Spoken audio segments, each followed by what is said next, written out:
Welcome to the system IAS। हम लोग 71 BPSC का प्रिपरेशन कर रहे हैं माइंड मैप के थ्रू, जिसमें हम लोगों ने शुरुआत किया है पॉलिटी से। पॉलिटी कंप्लीट हो चुकी है। उसके बाद ancient India with Bihar special complete हो चुकी है। उसके बाद medieval history of India with Bihar special complete हो चुकी है। उसके बाद हम लोगों ने स्टार्ट कर दिया था मॉडर्न हिस्ट्री को पढ़ना। मॉडर्न हिस्ट्री भी कंप्लीट हो चुकी है, ठीक है। लेकिन इसका बिहार का जो मॉडर्न हिस्ट्री ऑफ बिहार है वो कंप्लीट नहीं हुआ है, जिसका आज लेक्चर नंबर 1 है, ठीक है। 2 लेक्चर और आएगा मॉडर्न हिस्ट्री ऑफ बिहार का, ठीक है। उसके बाद मॉडर्न हिस्ट्री ऑफ बिहार की कहानी खत्म। एक एक करके चीज़ों को देखते हैं क्या क्या पढ़ने वाले हैं हम लोग। सबसे पहले देखते हैं सोशो रिलीजियस रिफॉर्म की कहानी क्या है। एक छोटा सा फैक्ट है जो आपको याद रखना है, ठीक है, जो यूनिक है, ठीक है, जहाँ से सवाल पूछा जा सकता है। उसके बाद देखेंगे हम लोग arrival of the European traders इन बिहार। उसके बाद देखेंगे ब्रिटिश कॉन्क्वेस्ट ऑफ बिहार। उसके बाद सारे रिवोल्ट को हम लोग पढ़ने वाले हैं, ठीक है। एक एक करके चीज़ों को कंप्लीट करते हैं। सबसे पहले देखते हैं सोशो रिलीजियस रिफॉर्म की क्या कहानी है। Swami Dayanand Saraswati, founder of Arya Samaj, arrived in Bihar from Varanasi in 1872 and stopped in Dumraon, ठीक है, सिंपल सा बात है। विजिटेड पटना, उसके बाद की कहानी क्या है, visited Patna and delivered speech, ये भी ठीक है। उसके बाद क्या है कि मेट विद मुंशी मनोहर लाल, ठीक है ना। अभी मुंशी मनोहर लाल क्यों इम्पोर्टेंट और क्यों हाईलाइट किया गया वो अभी आपको पता चल जाएगा, ठीक है।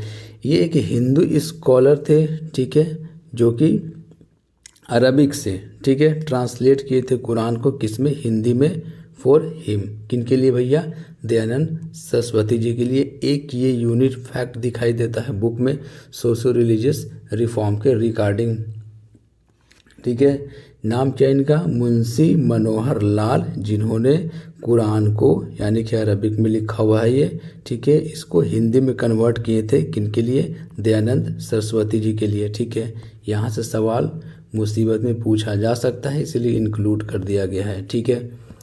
क्या नाम उनका, मुंशी मनोहर लाल, जो कुरान को यानी कि अरबिक में जो लिखा हुआ था किसमें ट्रांसलेट किए हैं भैया, तो हिंदी में, ठीक है, अरेबिक टू हिंदी, मुंशी मनोहर लाल, ठीक है। आगे चलते हैं। अराइवल ऑफ यूरोपियन ट्रेडर्स इन बिहार देखते हैं। Bihar had become the famous for the trade in salt Peter. कितना बार सवाल पूछा जा चुका है कि भैया यूरोपियन ट्रेडर्स जो ट्रेड करते थे मेनली किस चीज़ के लिए जाना जाता है बिहार, जहाँ से ट्रेड होता था, तो सॉल्ट पीटर के लिए, ठीक है। इससे गन पाउडर वगैरह बनाया जाता था, ठीक है। आगे चलते हैं।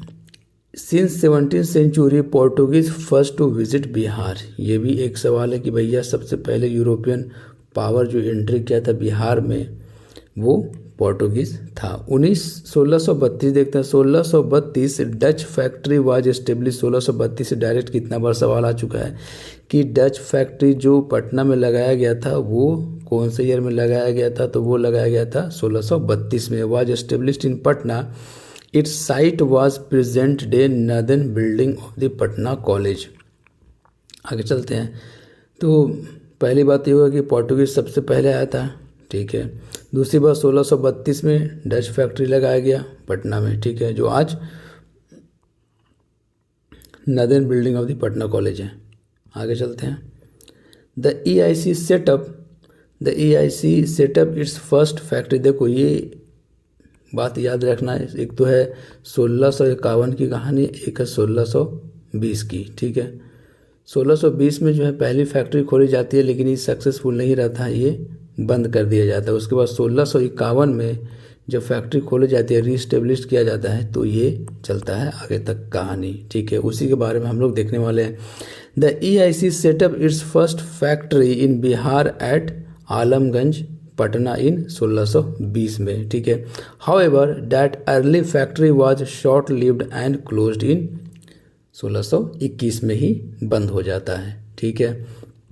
Letter 1651 the company re established factory in Patna.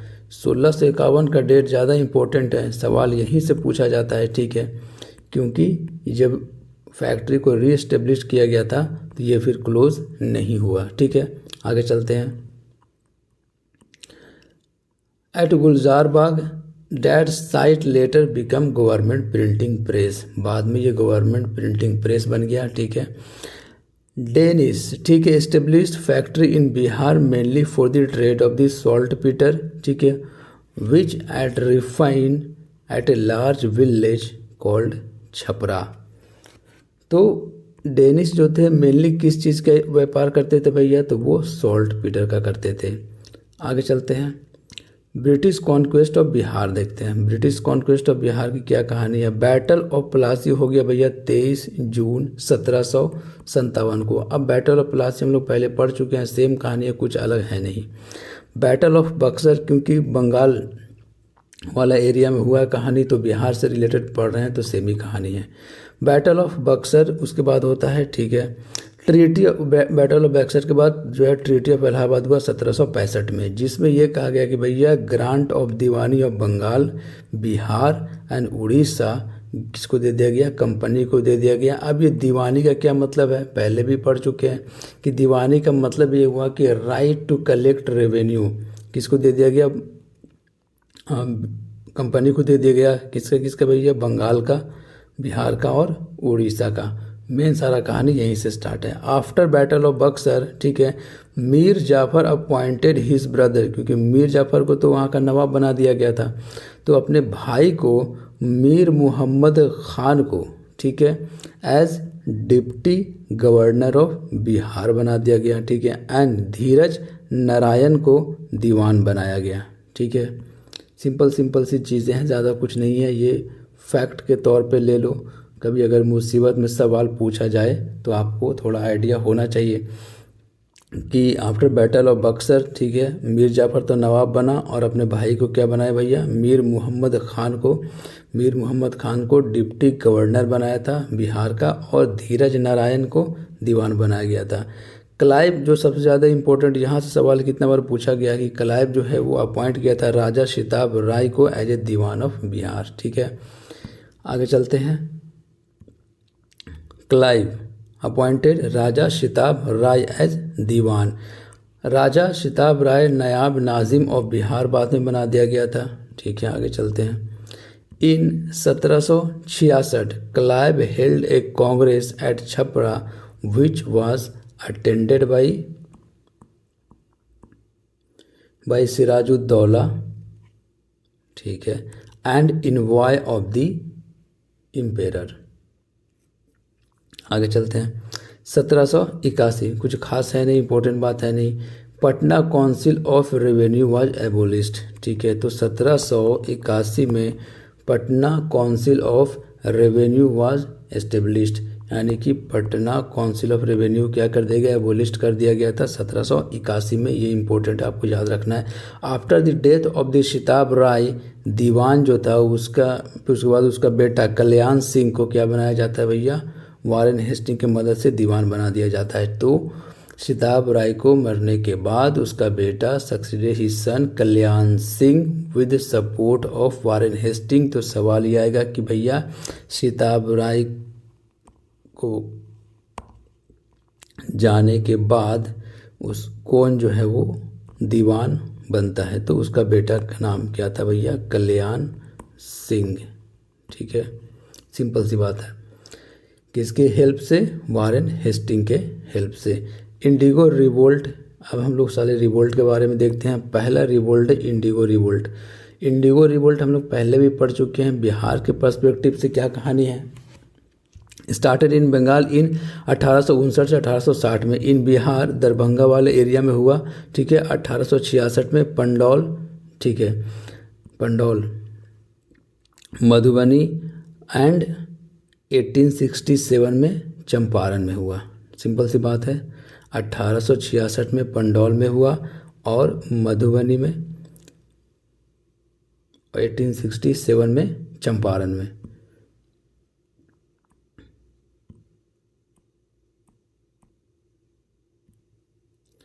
आगे चलते हैं।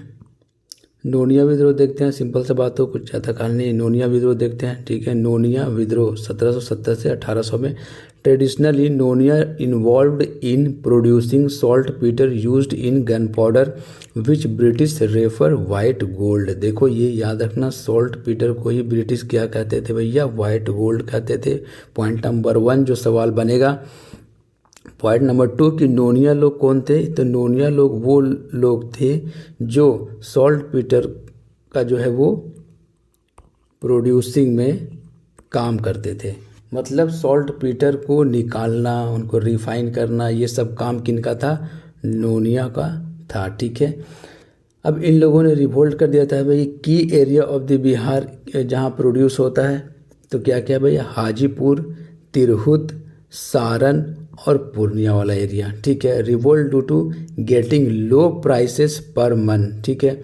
तो बहुत ही कम प्राइस दिया जा रहा था ब्रिटिश लोग के द्वारा, ठीक है, जिसकी वजह से जो है वो नोनिया लोग रिवोल्ट कर देते हैं कि हम लोग इतना ज़्यादा मेहनत करेंगे और उसके बाद कुछ गेन है ही नहीं।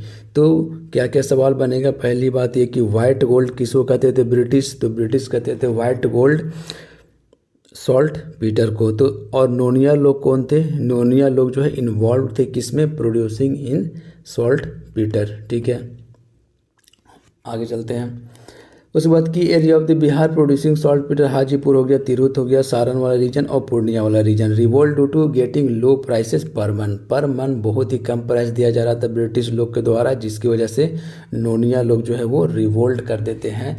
दे all are related with the producing of saltpetre. आगे चलते हैं।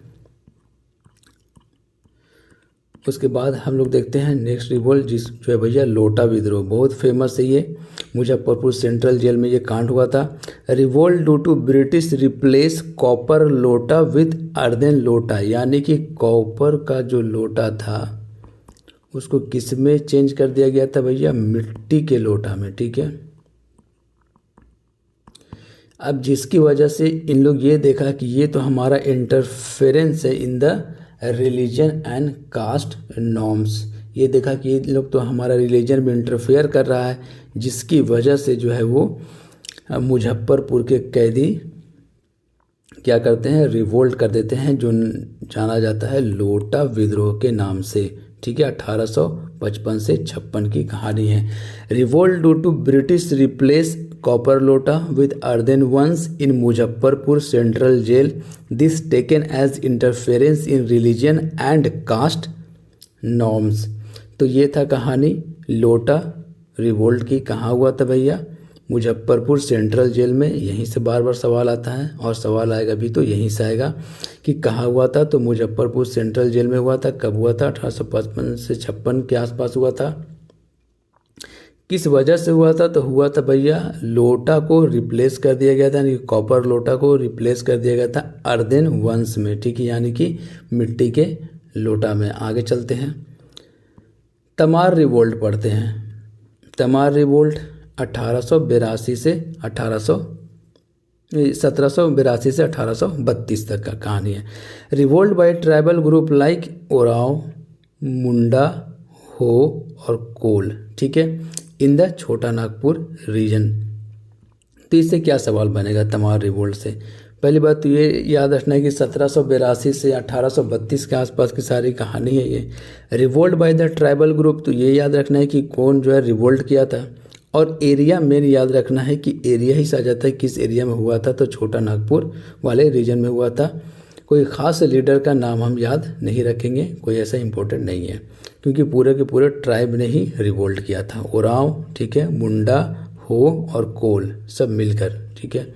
आगे चलते हैं, चेरो रिवोल्ट देखते हैं, ठीक है, 1770 से 1780 के बीच की कहानी है। Revolt by Chero tribe of Palamu and Shahabad region, तो ये एरिया याद रखना है आपको, पलामू और शाहबाद रीजन में हुआ था चेरो रिवोल्ट, ओके। रीज़न क्या था, हाई लैंड रेवेन्यू, सबका तो एक ही कहानी है, लॉस ऑफ ऑटोनॉमी, ठीक है, इनके ज़मीन को छीन कर दूसरे को ज़मीन देना, ठीक है, तो loss of autonomy. British suppress the revolt with heavy force, तो क्या किया आपको, ये देखो सबका रीजन तो लगभग कॉमन ही होता है, तो यहाँ से ज़्यादा सवाल बनता नहीं है। ठीक है, आगे चलते हैं। Revolt by the Chero tribe by the Palamu और इलाहाबाद रीजन, ये याद रखना है आपको। 1770 1780 थोड़ा दिमाग में रखो। चेरो रिवोल्ट की कहानी, एरिया इंपॉर्टेंट है। ठीक है, जो सारा जो है रिवोल्ट ब्रिटिश के द्वारा सप्रेस्ड कर दिया गया था, सब का सब। हो रिवोल्ट, ठीक है, हो रिवोल्ट देखते हैं। 1820 से 22 की कहानी है। रीज़न क्या था भैया, British interfere in tribal autonomy, same कहानी है। हैवी रेवेन्यू डिमांड, सेम कहानी है। उसके ऑटोनॉमी में इंटरफेयर करना, heavy revenue demand resulted into guerrilla warfare against British forces by Ho tribe of Singhbhum region. तो एरिया याद रखना आपको, सिंगभूम रीजन में हुआ था हो ट्राइब, गुरिल्ला वारफेयर लड़ा गया था अगेंस्ट द ब्रिटिश। किसकी की क्या क्या रीज़न रहा भैया, high revenue demand, interference in the tribal autonomy. ठीक है, बाद में तो इसको सप्रेस्ड कर ही दिया जाएगा। ठीक है, सिंपल सी चीज़ें हैं, ज़्यादा कुछ नहीं है, लेकिन दिमाग में रखना है, सवाल आता है। कोल रिवोल्ट पहले भी पढ़ चुके हैं, एक बार फिर से देख लेते हैं। इन छोटा नागपुर रीजन में हुआ था land transfer from Kol headman to outsider, यानी जिसको कहते थे दीकू। तो ट्राइबल लोग जो आउटसाइडर थे उनको क्या कहते थे, दीकू कहते थे। और दीकू को लैंड देना, यानी कि कोल हेडमैन से ट्रांसफ़र कर देना लैंड बाहरी को, जो मुस्लिम और पंजाबी का नाम आता है ज़्यादातर। ठीक है, तो इनको लैंड दे दिया जाता था। अब ये चीज़ इन लोगों को बर्दाश्त नहीं थी, कोल वाले को। ठीक है, जिसकी वजह से ये रिवोल्ट हो जाता है in the leadership of the Buddho Bhagat. Kol tribe revolted against the outsider and British. Leader का नाम आपको याद रखना है, बहुत इंपॉर्टेंट है, बुद्धो भगत। और 1831 से 32 की कहानी है, 1831 याद रखना। आगे चलते हैं, भूमिज रिवोल्ट पढ़ते हैं, भूमिज विद्रोह 1832 से 33 की कहानी है। एक्सेसिव लैंड रेवेन्यू डिमांड, ठीक है, बाई ब्रिटिश, सबका मैक्सिमम का रीज़न यही है। It was very difficult to pay this demand by peasants and small landlords. ये इतना ज़्यादा डिमांड करने लगे कि बहुत डिफ़िकल्ट हो गया पे करना वहाँ के पीजेंट्स को और स्मॉल लैंडलॉर्ड्स को। That's why resulted into revolt in the Singhbhum Dhalbhum area में by the agro tribal community in the leadership of the Ganga Narayan Singh. तो याद रखना है कि गंगा नारायण सिंह के लीडरशिप में भूमिज विद्रोह होता है। क्या रीज़न रहा भैया, रीज़न रहा आपका एक्सेसिव लैंड रेवेन्यू डिमांड। ठीक है, इतना ज़्यादा बढ़ा दिया गया कि वहाँ के पीजेंट्स पे ही नहीं कर पा रहे थे और वहाँ के जो स्मॉल लैंडलॉर्ड्स थे वो भी पे नहीं कर पा रहे थे। And that things resulted into the revolt against the British in the area of Singhbhum Dhalbhum वाला area by the agro tribal community headed by the Ganga Narayan Singh. ये आपको याद रखना है, गंगा नारायण सिंह भूमिज विद्रोह के लीडर थे ये। फाइनली तो सप्रेस्ड कर ही दिया जाएगा। आगे चलते हैं और पढ़ते हैं संथाल रिवोल्ट। रिवोल्ट नंबर 9 पढ़ रहे हैं हम लोग। ठीक है, टोटल 12 रिवोल्ट के बारे में देखने वाले हैं। ये रिवीजन सीरीज है। ठीक है, फिर भी हम लोग ठीक ठाक कंटेंट इसमें पढ़ रहे हैं। ठीक है, बहुत ज़्यादा कुछ नहीं होता इसमें। आपको एरिया याद रखना है, अगर लीडर कोई इंपॉर्टेंट है तो वो याद रखना है और लगभग कोई डेट याद रखना है जो इम्पोर्टेंट है। जैसे कि संथाल रिवोल्ट का डेट बहुत इंपॉर्टेंट है, आता है 1855 से 56। ठीक है, रीजन क्या था, भागलपुर और राजमहल वाला एरिया। ठीक है, जो अभी झारखंड में है। लीडर्स के बारे में देखते हैं, सिद्धू, कान्हू, चांद, भैरव। ये तो आपको रटा ही होगा भैया, जब सिद्धू आएगा तो चारों नाम लिख दो एक बार में ही, सिद्धू, कान्हू, चांद, भैरव। लेकिन एक और नाम है जो आपको याद रखना है, अगर डिफ़िकल्ट सवाल बनाना हो और मुसीबत में अगर ऐसा सवाल आ जाए तो एक का नाम याद आपको रखना है, मुर्मू। ठीक है, इनके साथ में ये भी थे, सिद्धू, कान्हू, चांद, भैरव एंड मुर्मू। ठीक है, तो मुर्मू आपको याद रखना है क्योंकि ये चारों तो आपको याद ही होता है, सिद्धू, कान्हू, चांद और भैरव। ठीक है, रीज़न क्या था? Loss of traditional autonomy. ठीक है, उनका जो अपना ऑटोनॉमी था वो ख़त्म कर रहा था British, and livelihood in high revenue demand. सब एक ही कहानी है, exploitation by the police, police के द्वारा एक्सप्लॉयट किया जा रहा था। ये सब रीजन था संथाल रिवोल्ट का। किस एरिया में हुआ था? भागलपुर से लेकर राजमहल वाले एरिया में ये रिवोल्ट हुआ। ठीक है, लीडर कौन थे भैया? सिद्धू, कान्हू, चांद, भैरव एंड मुर्मू। मुर्मू आपको याद रखना है क्योंकि सिद्धू, कान्हू, चांद, भैरव तो आपको याद ही होता है। आगे चलते हैं, मुंडा रिवोल्ट पढ़ते हैं। ठीक है, one of the famous revolt. ठीक है, मुंडा रिवोल्ट 1858 से 95 और 95 से 1901 की कहानी। Munda revolt is also famous, Munda revolt is also famous as Sardari लड़ाई। ठीक है, सरदारी लड़ाई के नाम से भी जाना जाता है ये Munda revolt. Birsa Munda also known as the Dharti Aba. ठीक है, आबा लिखो तो ज़्यादा बेटर है, धरती आबा, फादर ऑफ अर्थ। ठीक है, led the revolt in the Chota Nagpur region due to, क्या रीजन था भैया? छोटा नागपुर रीजन में ये रिवोल्ट हुआ था, जिसमें पहला रीजन है ब्रिटिश लैंड पॉलिसी। इतना खतरनाक था, सब इससे परेशान था। बेथ बेगारी, बेथ बेगारी क्या होता है? अनपेड लेबर, काम कराएंगे पर पैसा नहीं देंगे। ठीक है, उसको क्या कहा जाता था? बेथ बेगारी, बेथ बेगारी उसको कहा जाता था, बेथ बेगारी, काम कराएंगे पर पैसा नहीं देंगे, मतलब अनपेड लेबर। एबोलिशन ऑफ खुंता कट्टी सिस्टम। अब देखो ये इम्पोर्टेंट है सर, खुंता कट्टी सिस्टम। अब ये क्या होता था? ये इस भैया कम्युनल लैंड ओनरशिप। ठीक है, तो कम्युनल लैंड ओनरशिप था, मतलब सब मिलकर खेती करते थे। ठीक है, सब मिलकर, यही सिस्टम को जो है ख़त्म कर दिया था, एबोलिस्ट कर दिया गया था। किनके द्वारा भैया? ब्रिटिश के द्वारा।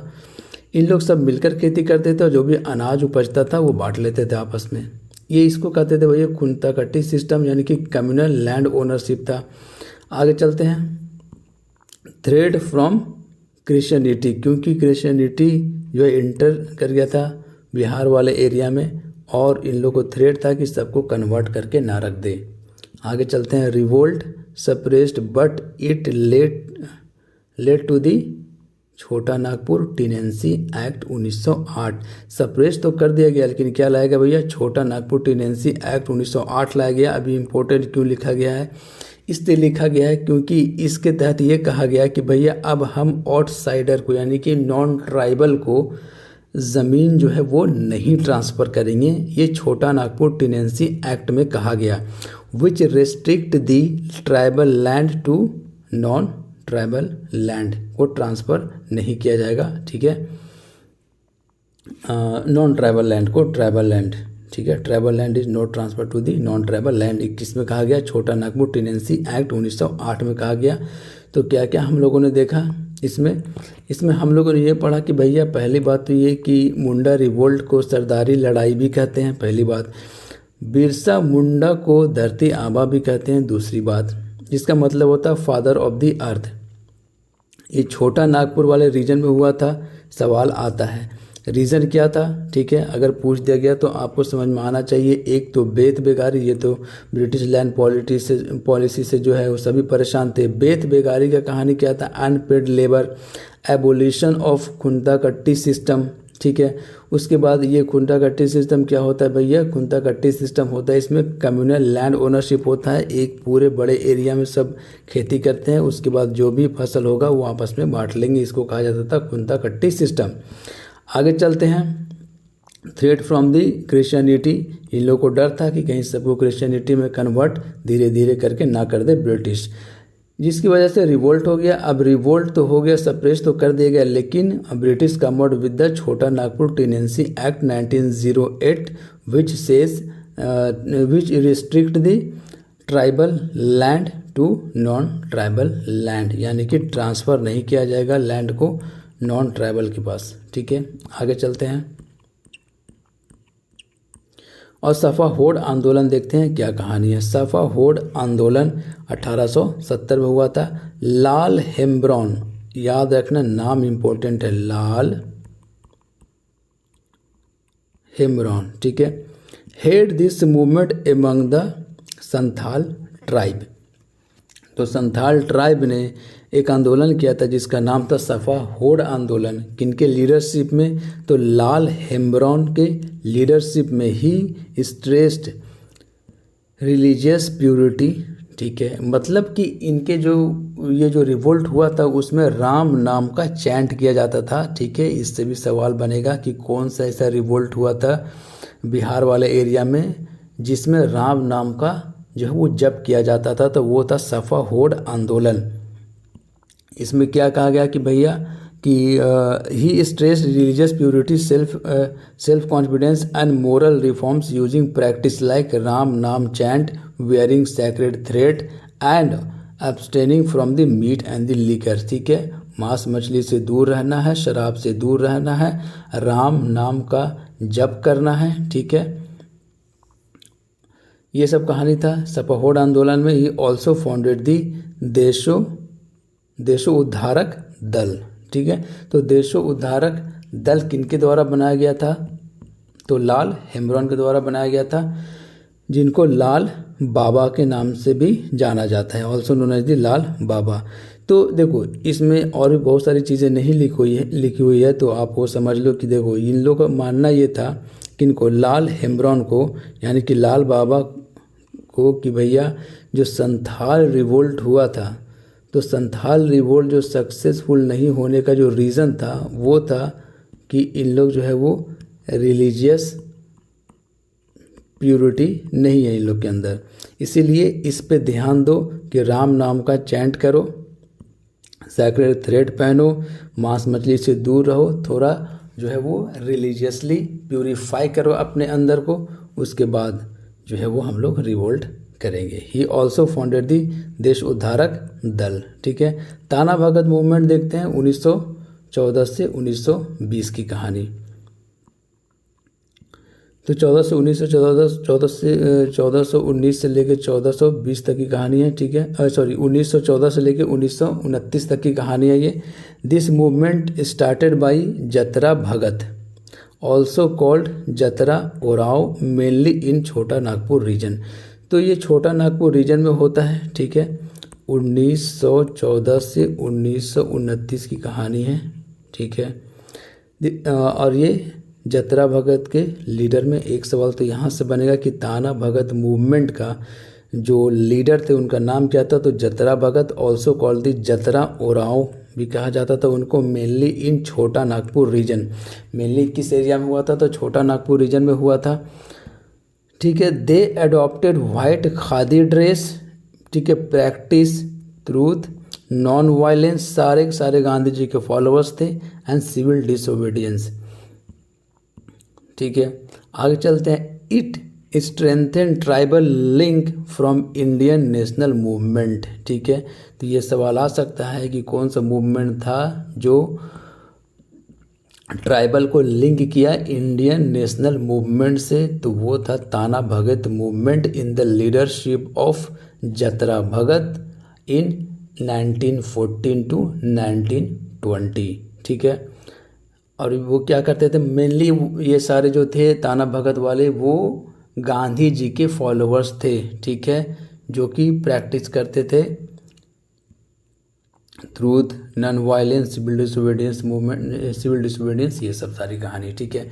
तो इस तरीके से ये था part 1 of modern history of Bihar, ठीक है। उसके बाद पार्ट 2 पढ़ेंगे और हो सकता है कि पार्ट 3 भी आए। तो ये 2 लेक्चर में जो है आगे आने वाले में कंप्लीट हो जाएगा मॉडर्न हिस्ट्री ऑफ बिहार, ठीक है। और लेक्चर और आएगा अभी आपको, एक तो आएगा इंट्रोडक्शन जो है बिहार का, ठीक है। सिंपल सी सारी कहानी को पढ़ेंगे, वहाँ से 2-3 सवाल पूछा जाता है, ठीक है। उसके बाद रिवर सिस्टम का भी लेक्चर आ जाएगा, ठीक है, अपलोड कर दिया जाएगा। यानी कि हम लोग बिहार स्पेशल कंप्लीट कर लेंगे जल्द ही, ठीक है। उसके बाद साइंस हम लोग शुरू कर देंगे। उसके बाद करंट अफेयर की कहानी। ठीक है, मिलते हैं हम लोग नेक्स्ट लेक्चर में, जिसमें हम लोग देखने वाले हैं इंट्रोडक्शन। ठीक है, बिहार का इंट्रो, सारी कहानी को देखेंगे। उसके बाद रिवर सिस्टम भी बिहार का हम लोग पढ़ने वाले हैं, यानी कि ज्योग्राफी में एंट्री करने वाले हैं। तो सब पैरेलल चलेगा कहानी। अब एक चीज़ कंप्लीट करने के चक्कर में जो है दूसरा चीज़ भी कंप्लीट करने में लेट हो जाएगा, इसलिए सब पैरेलल चलाते हैं और जल्दी जल्दी कंप्लीट करते हैं। मिलते हैं हम लोग नेक्स्ट लेक्चर में। Best of luck for your exam.